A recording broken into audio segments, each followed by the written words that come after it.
안녕하세요. 저는 경주에서 경주 본치과의원을 운영 중인 치과의사 권우성입니다. 이번 영상에서는 메인보드의 스펙들을 확인 후 HDD, 그러니까 하드디스크를 SSD로 교체하는 방법을 알려드리겠습니다. 메인보드 스펙 확인, 하드디스크를 SSD로 교체. 앞서 영상에서 봤듯이 메인보드 스펙을 CPU Z로 확인한 결과입니다. 제조사, 모델 등등의 정보가 표시가 됩니다. 우선 가장 일반적으로 저사양 컴퓨터의 속도를 빠르게 하기 위해 선택하는 하드디스크를 SSD로 교체하는 방법에 대해 알려드리겠습니다. SSD는 Solid State Drive의 약자이고, 하드디스크처럼 디스크를 회전하여 데이터를 읽고 쓰는 형식이 아니라 내부에 반도체인 플래시롬이 들어있어 데이터를 읽고 쓰는 방식이며, 하드디스크보다 데이터를 읽고 쓸 때 훨씬 빠른 속도를 냅니다. 어, 우선 메인보드가 지원하는 SATA 스펙을 알려면 앞서 영상에서 알려드린 것처럼 메인보드 매뉴얼을 검색해서 찾은 후 매뉴얼에서 확인을 해야 됩니다. 앞서 영상에서 검색으로 찾은 매뉴얼에 나와 있는 SATA 스펙입니다. 메인보드 상에 커넥터가 6개가 있고 6개 모두 SATA2를 지원한다는 것을 알 수 있습니다. 뒤에도 잠시 설명을 드리겠지만 본인 컴퓨터의 보드가 SATA2를 지원한다고 실망하실 필요는 없습니다. 실제 사용할 때 속도감은 SATA3와 큰 차이가 없습니다. 매뉴얼에 나와 있는 메인보드 회로도 상에 SATA2 커넥터 연결 부위입니다. 이 부분이죠. 그리고 실제 보드상의 부분이고요. SATA 규격별 최대 전송 속도입니다. SATA는 세대에 따라서 1, 2, 3세대가 있습니다. 보시는 것처럼 150, 300, 600MB/s의 최대 대역폭을 지원합니다.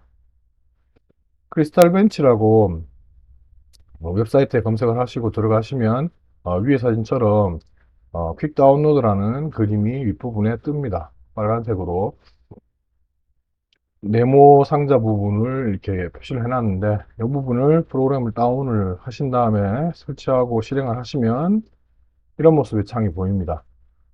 행위 의미하는 것들을 갖다가 이렇게 다 적어 놨는데 뭐 모르셔도 됩니다. 이거는 일단 숫자가 크면 빠르다고 보시면 됩니다. 빨간 글씨로 네모 쳐둔 칸은 반복 횟수입니다.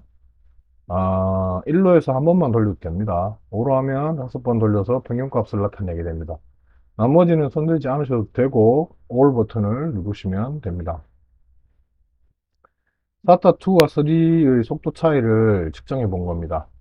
2가 3에 비해서 절반 정도의 속도가 나옵니다. 현재 실제 사용해 보면 속도 차이가 아, 크게 체감이 안 됩니다.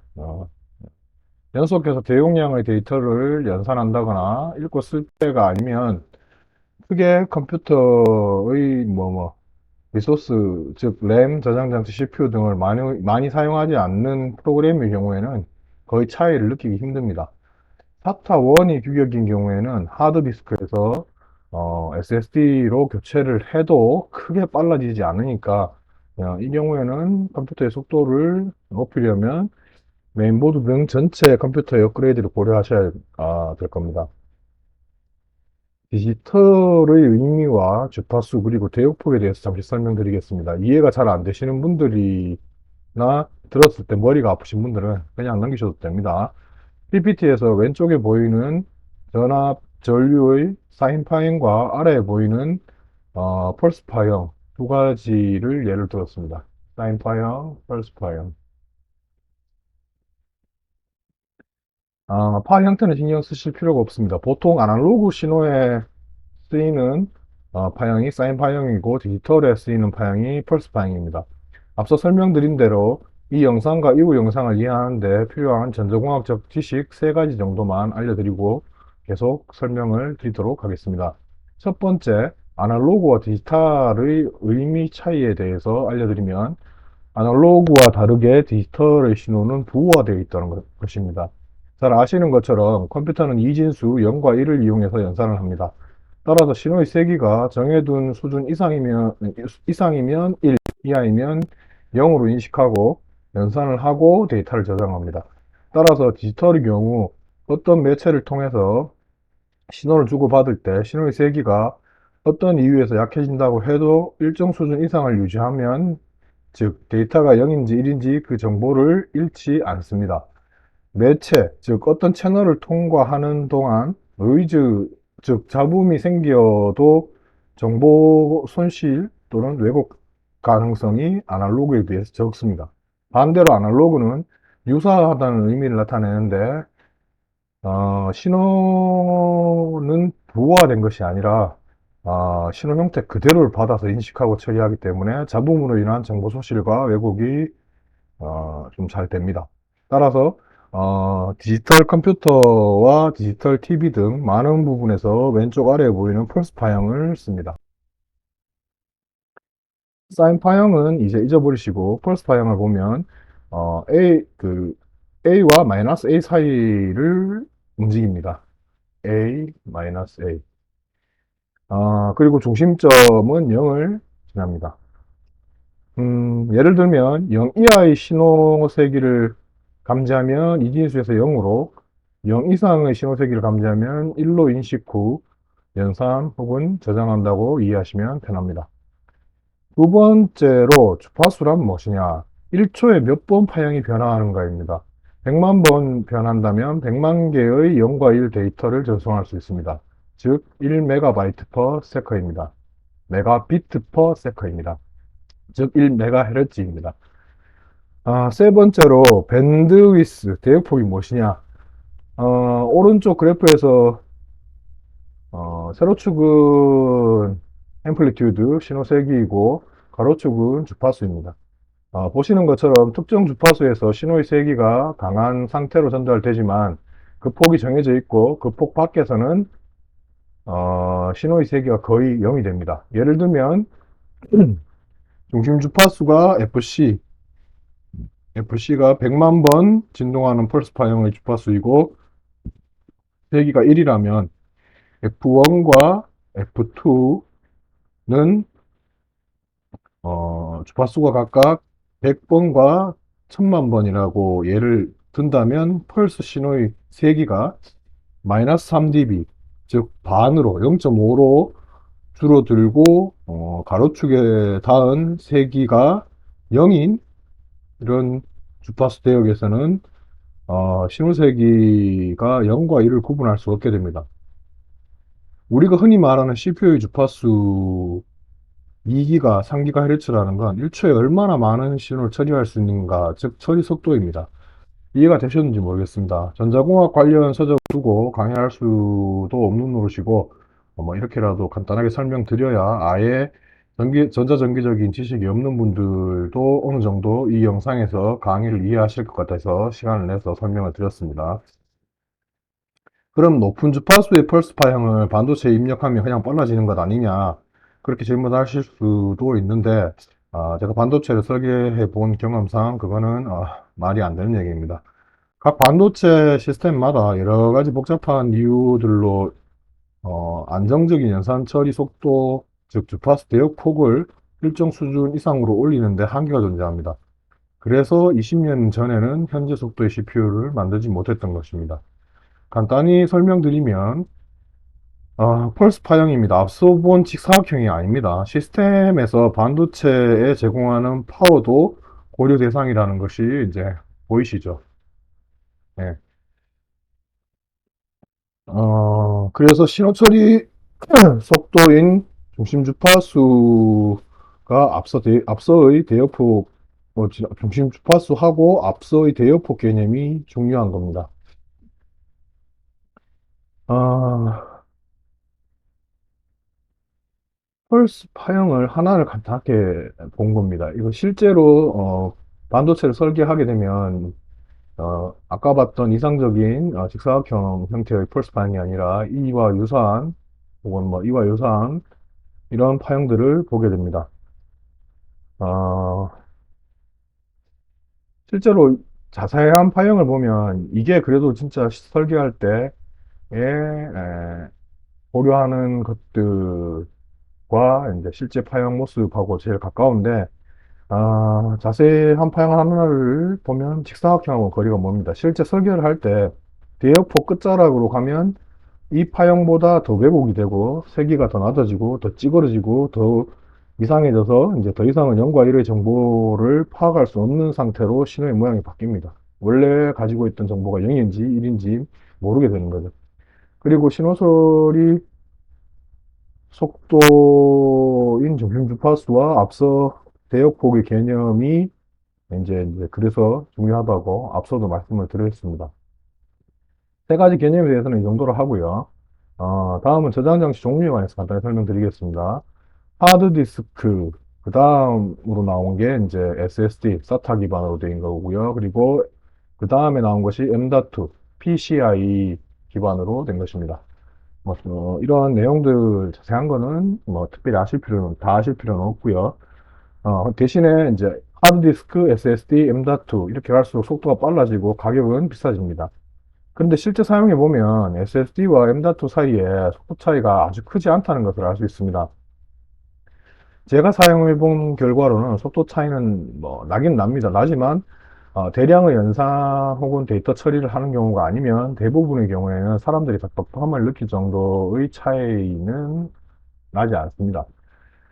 가성비로 봤을 때도 M.2보다는 SSD가 좋습니다. 가장 결정적인 것은 PCI 기반이기 때문에 메인보드와 시스템이 PCI를 지원해야 하고 규격과 성능이 좋아야 합니다. 그럴 경우 대부분 SSD가 이미 장착된 컴퓨터들이 대부분이고 굳이 컴퓨터의 속도를 조금 더 올리기 위해서 M.2를 설치하는 것은 크게 의미가 없습니다. 그래서 PCI 기반의 M.2 내장형 SSD에 관한 내용은 정리해 둔 것이 있는데 다음에 이제 시간이 될 때 꼭 필요하면 그때 영상으로 알려드리겠습니다. M.2에 관한 내용은 이 시점에서는 그래서 빼도록 하겠습니다. 일단 M.2는 필요하면 다음 영상에서 설명을 드리고 하드디스크를 SSD로 교체하여 컴퓨터의 속도를 향상시키는 방법에 대해서 알려드리도록 하겠습니다. 이것이 제가 제 컴퓨터를 업그레이드 하는데 사용한 제품입니다. 120기가이고 이제 이미션 제품입니다. 어떤 SSD를 사용할 건지는 개인의 취향대로 하시면 됩니다. 다만 SSD에 D램이 포함되어 있는 제품으로 선택하셔야 합니다. 여기서 D램의 역할은 지금 보시는 모니터처럼 내부에 있는 작은 용량의 메모리에 데이터를 쓰고 읽을 때 안정적으로 최대 속도를 낼 수 있도록 해주는 버퍼와 컨트롤러 역할을 합니다. 이것들이 다 그냥 메모리죠. 그냥 0과 1을 포함하고 있는 데이터를 가지고 있는. 그리고 이거를 컨트롤 해주고 이제 이쪽에 와서 이제 처리돼야 되는 데이터들을 미리 받아서 빠르게 처리할 수 있게 이제 해주는 부분이 있습니다. 아, 지금 보는 모식도처럼 내부에 있는 작은 용량 메모리에 데이터를 쓰고 읽을 때 안정적으로 최대 속도를 낼 수 있도록 해주는 버퍼 컨트롤러 역할이 이제 DRAM의 역할입니다. 버퍼는 임시로 데이터를 마구 담아두는 통이라고 보시면 되고, 컨트롤러는 마구 담을 수 있는 통을 최대한 활용해가지고 최대 속도로 데이터를 저장할 수 있도록 해주는 역할을 합니다. D램이 없는 SSD는 속도와 안정성이 떨어질 수밖에 없습니다. 안정성이라는 건 갑자기 데이터가 소실된다든지, 에러가 발생하는 정도로 보시면 될 것 같고요. 그리고 프로그램이 아주 멈추거나 컴퓨터가 다운되는 등의 일이 D램이 있는 제품보다는 일어나기 쉽습니다. 그리고, 그러니까, 어, 데이터 연산 양이 많아지게 되면 얘들이 처리할 때 속도가 느려져서 전체적으로 컴퓨터의 속도가 저하될 수가 있습니다. 실제 D램과 컨트롤러가 들어있는 SSD 내부 구조의 사진 예시입니다. D램 버퍼 메모리, 컨트롤러, 낸드 플래시. 그리고 SATA 포트와 컴퓨터 케이스 내부에 장착된 모습입니다. SSD가 이제 SATA 포트와 이제 전원 선을 연결한 채로 컴퓨터 내부에 장착된 모습이고요. 앞서 설명드린 것처럼 SATA의 스펙은 1, 2, 3, 1, 2, 3, 세 가지로 나뉩니다. SATA2의 경우에는 300MB/s, SATA3의 경우에는 600MB/s 정도의 최대 속도를 가집니다. 그리고 자세히 보시면, SATA 연결 부위에, 어,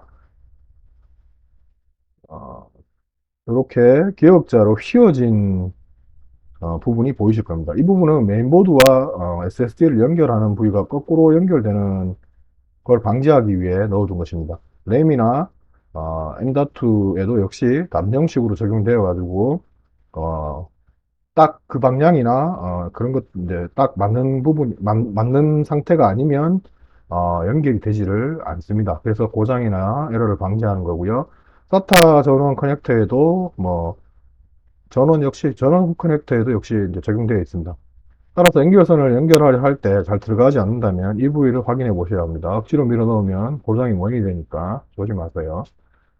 어, SSD 연결 장착 방법은 간단합니다. 원래 장착되어 있던 하드디스크는 디스크를 고정 나사로 제거 후 사진에 보이는 SATA 데이터 커넥터와 전원 커넥터를 바르게 연결한 후 나사로 고정해 주시면 됩니다. 이때 아직 하드디스크에 들어있는 데이터를 SSD로 다 옮긴 상태가 아니기 때문에 하드디스크에 연결된 커넥터들은 그대로 두시면 되고요. 하드디스크는 그냥 한쪽에 뭐 공간이 있는 데다가 세워두시면 됩니다. 다음 영상에서는 하드디스크에서 SSD로 데이터를 통째로 옮기는 방법을 알려드리겠습니다. 혹시나 SSD를 교체할 자신이 없어서 외장형 SSD를 사용하려고 하시는 분들이 계신다면 그렇게 하지 마세요. 지금 여기 보시면 USB에 전송 속도가 나와 있습니다. 보시는 것처럼 USB 단자 규격이 USB 3.1 또는 3.2 이상을 지원하지 못하고 USB2나 그 이하의 규격을 지원하면 하드디스크보다 더 느려집니다. 오래된 컴퓨터의 경우에는 USB 3.2를 지원하는 경우는 거의 없다고 보시면 됩니다. 여기 보시면 똑같이 이렇게 나오죠, 그죠? 여기까지가 하드디스크를 SATA SSD로 교체하는 방법에 대한 설명이었습니다. 다음 영상에서는 하드디스크에 들어있는 데이터를 통째로 SSD로 옮기고 SSD의 속도를 측정하는 방법 등에 관해서 알려드리도록 하겠습니다. 끝까지 시청해 주셔서 고맙습니다.